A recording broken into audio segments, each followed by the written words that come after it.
And usually the hurdle's not terribly high. I don't think it would have.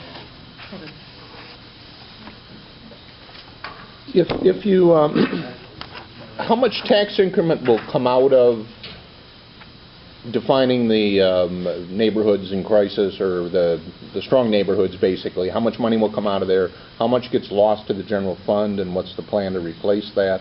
How much gets lost to schools and blah, blah, blah? That's a lot. Yeah. What are the numbers, basically, here, is what the question is. You know, this is one of those ones that all depends on what the growth is, sure, for the most part.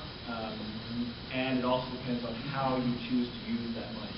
As I mentioned, there are two ways you can use that money. You can pay as you go, or you can bond it. Bonding is the typical way that you use redevelopment funds have been used, which is to say you take out essentially a loan against future tax increment. You get a lump sum up front to do projects which the argument is will stimulate further growth and economic development of the area.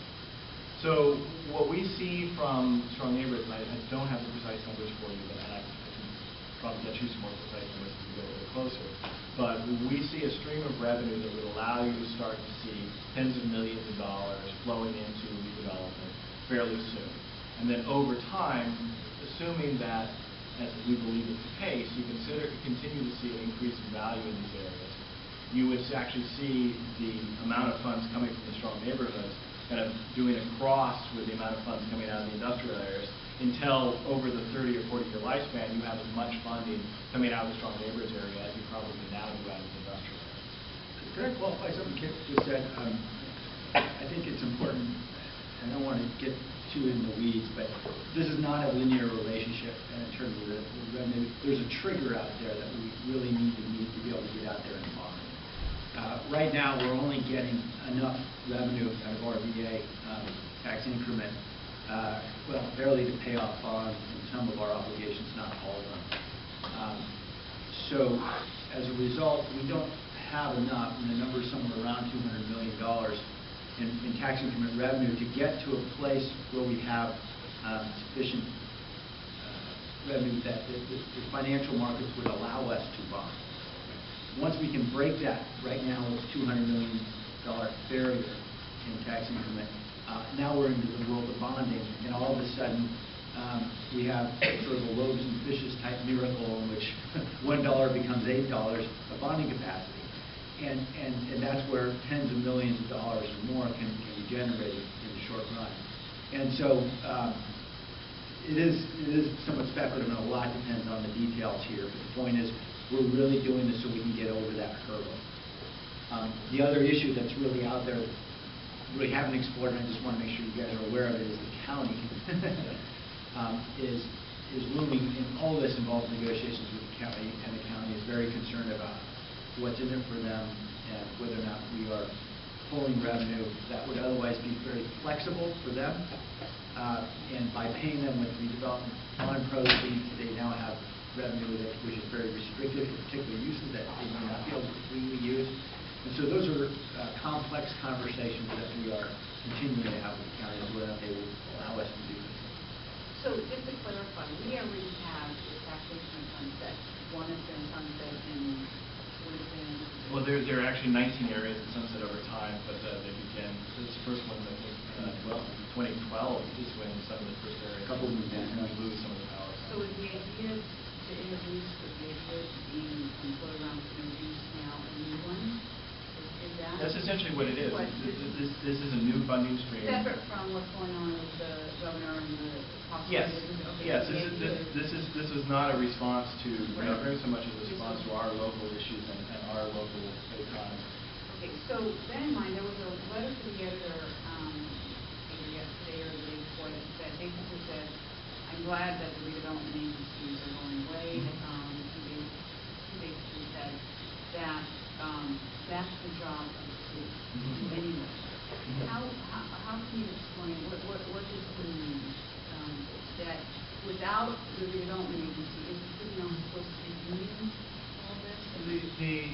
The argument that we've made for redevelopment, certainly in the neighborhoods, is that without the tool of redevelopment, the city by itself, while it might have these obligations, would not have the ability to make good on some of those obligations. So, I mean, Yes, every city should have the capacity to provide great infrastructure for its neighborhoods. But lacking the tool of redevelopment, we don't, as a city right now, have the financial capacity to do those things. And that's the bond.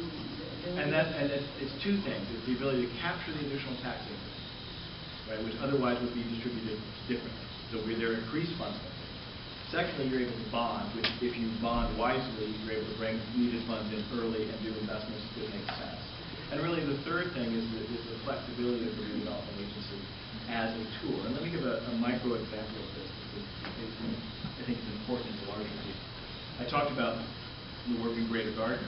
Well, it turned out in Greater Gardner and Plateau Arroyo and other places that a lot of the problems with the sewers were how they were hooked up to the local, the actual house.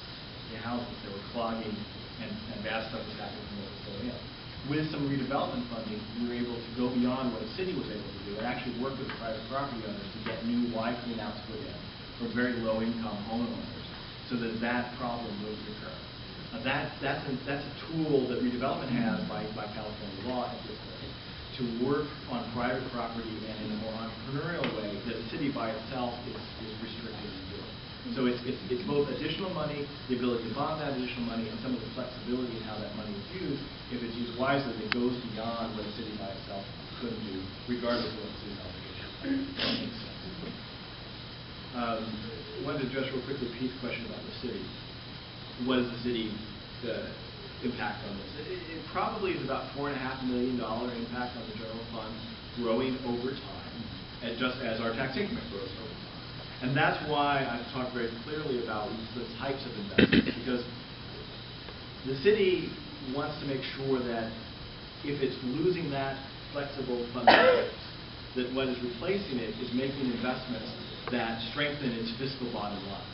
I don't see it as a direct one-on-one, here's a $4.5 million check, city, we're going to wash it in some way, go figure it out.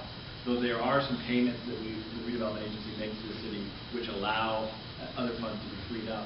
I see it as the manner in which we invest the funds will have to be done in a way that really makes sense for the city in the long run. And again, I use that Greater Gardner example as one way the city would say, hey, do that. It keeps me from having to send DOT folks out. It keeps me from having all of the expenses. Over the time, that balance is better.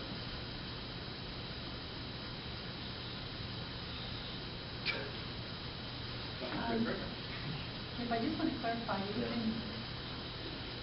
it's approved to start collecting the tax increment for the strong neighborhood project area. Yes. That money is not restricted to our own project area. That is correct. The way the redevelopment agency in the city of San Jose operates is we have what we call a merged area, which is while we have 19 or so different redevelopment project areas, from a fiscal standpoint, not from a tax collection or a sunsetting standpoint, but from a fiscal standpoint, they are merged into a single area. This is why we've been able to spend $104 million of tax increment, primarily in North San Jose, within the neighborhoods. Since this is part of the merged area, the reverse can apply. There is no a priori restriction. If this comes out of the neighborhoods, this has to be spent within it. That's good clarification. So, one of my concerns is about schools. And, you know, with the state cutting so much funding, and if I understand correctly, in theory, some of this money that is being funneled into RDA is actually meant to go to schools. If the state cuts even more and this other special fund RDA is set up, what's going to happen? I'm sorry. I mean, under AB 1290, we already push a bunch of money to the state from our redevelopment agency to basically pay off schools. And what I'm told on our end, at least, is that is equivalent to or greater than the amount that the school district would get from that tax base anyway. Well, yeah, and what's No. So the point is that as long as the current rules apply, schools should not lose money. Okay. Yeah, let me go into a little bit of wonky detail on it. It's interesting to me, and somebody's asked me a question, and I can answer it. Financing of schools in the state of California basically falls into two categories. There are schools where their property tax is rich enough such that the state does not provide them very much aid. Those are called basic aid school districts. Yes, basic aid school districts. The nomenclature always trips me up because it doesn't sound right. Those that do not have, are not rich in property tax, are called revenue limited school districts. And essentially in strong neighborhoods areas, to give you an example, there is only one school district out of the 18 that is basic aid, which is property tax rich. So Campbell Union, we've already sat down and talked with them. So most of the other school districts, their funding from the state comes from a formula, and it's based on average daily attendance, ADA. So your average daily attendance is here, you get this much. The formula for that is property tax pays this much, and the state backfills the rest of it. So long story short, what happens when redevelopment comes along is we actually pass back to the schools through Prop 98 and AB 1290. We pass back to the schools the property tax that we collect. And what's interesting about it, this is the interesting part. Half of it that we pass back goes and counts as normal property tax. So it just reduces the amount that the state backfills. The other half goes back to the school district but isn't counted as property tax. And it's extra funds that that school district has at its disposal. So the actual effect over time for a school district like San Jose Unified, where my children go, is that if they are in a redevelopment area that collects tax increment, over time that school district, assuming the state continues to backfill and assuming the formula stays the same, actually have more funds at their disposal by being in a redevelopment area where the tax increment is collected rather than less. The folks who are at risk are folks like the Campbell Union, where there's a very complicated formula which pays them back but may not get them exact parity of where they were before. Thank you. And as you can imagine, our district is overwhelmingly not in the basic aid. Yeah. Only a very small fraction of the strong neighborhoods area of Campbell Union is two schools. Yes, ma'am. Redevelopment has many functions, and strong neighborhoods is one of them that's dear to our heart. Is there anything that precludes the money that would be designated for strong neighborhoods going to, say, something like, buying land for a stadium or something strange like that? Yeah, I think that's a good question. I know that there's been, ultimately, it really comes down to a political decision, right? On any given Tuesday, the council can decide, we're going to steal all the money from the neighborhoods and give it into this, send it to this pet project. As you can imagine, that might not be a very popular decision and one that might subject council members to recall.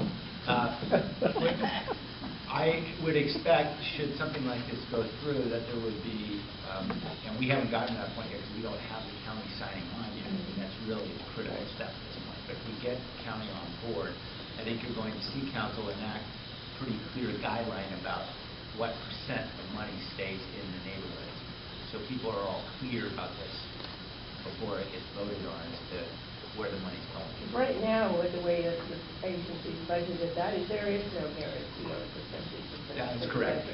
That's correct. Right? It's just Yes. all whatever comes to you and how you decide. Yes, fair point. But by the way, the agency doesn't actually pull any money from the neighborhood. It pulls money from industrial areas and full businesses. My analysis is that there isn't a lot there once you get past all of the actual obligations that people have. I think over time, if you were to do that structurally, you start to see money. And you start to see big money 5, 10, 15, 20, 30 years out. But in terms of an immediate payoff, I'm trying to be objective on this rather than being, arguing the redevelopment case. In terms of an immediate payoff, I think it's very difficult to see what that is. And what the governor has proposed is he sort of proposed two pieces. He said, we'll do the sweep, we'll take that up to the state level for what we need right now, and then we'll create an ongoing funding stream to fund the realignment of services down to the county and local level, which I'm proposing as part of the saving the $12 billion that I need to save to close my $25 billion hole. And what you see is his hope is an immediate sweep, and then over time this becomes a structural way of funding that. And our sense is, my sense on the analysis is the immediate sweep is a lot less than $1.7 billion, and the structural takes place, but it takes place over a long period of time. But that $1.7 billion does not go to schools or counties or community colleges, it's the state. In the governor's proposal, the $1.7 billion goes to deal with the state's immediate issues. How they then spend that is to balance the state budget. Okay. You can argue where that goes or doesn't go, because it goes everywhere. Right, we go, right. Beth and Modi still came in late, so we're on the tax increment fund bill. We're probably going to shift shortly to just overall budget manipulation, that would happen for some of the ideas that we're thinking about. But do you have any questions that Well, I was actually going to ask a question, and then actually in your response you said exactly it, which is, my question was, my perception was what the government is saying, that it was sort of a long-term structural fix to basically sort of shift those responsibilities back, that in the most immediate sense, there wasn't that much of a savings or earnings for the state, but in the long run, shifting those responsibilities back, we got control out of those agencies and change the dynamic. Yeah, and I mean, maybe it's useful to give a little bit of the state budget context. Is that helpful? So just to give the math that the governor is looking at, right? Yeah, right. So if you look at 18 months, you are talking about needing current service levels, needing to fund approximately $85.4 billion of services for the state of California. The governor's budget proposes to eliminate the deficit basically in 1 year, and to do that in two ways. One, a continuation of some existing taxes which are set to expire. Basically, three sets of taxes: vehicle license fund, some income tax, and some statewide sales tax. That would bring in approximately $12.5 billion. The other way that he would then, the deficit he's facing is $25 million so far. So that would deal with about half of the deficit. The other half is cuts. Higher education takes $1 billion, up and down the line. The only thing that is apparently isn't as fair is K-12, more or less, but CalWorks, Medi-Cal, all this stuff, boom, boom, boom, boom, boom, gets cut. Then the piece that Beth is talking to is that not only does this proposal say, I don't want to just deal with this in a one-time way, I want to realign. And what his argument that he's made is if you go back to 1978 and the adoption of Prop 13, where local governments had their legs cut out from under them by Prop 13, the state at that point had a surplus.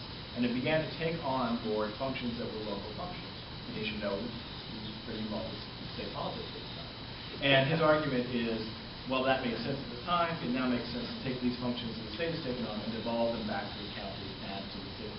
So, for example, prisoners who are really county prisoners who are being held in state jail. His argument that there's a subset of prisoners that are better served in state jails. In county jails, they're less crowded. You are trying to reintegrate them into the neighborhood, into the community anyway. They're better dealt with there. So I will devolve these, or realign these responsibilities to the county and city, and I will provide a funding stream. And the idea is that redevelopment is that funding stream, at least over time. And I think part of what the governor is saying also is that if locally these services are important to you and you want them, you will support them. So, for instance, if you want something that looks like redevelopment, you would need to have a vote and create that in your jurisdiction. Right. The argument that he lays out in his budget message is that what are the core services? And he says public safety, education are core services.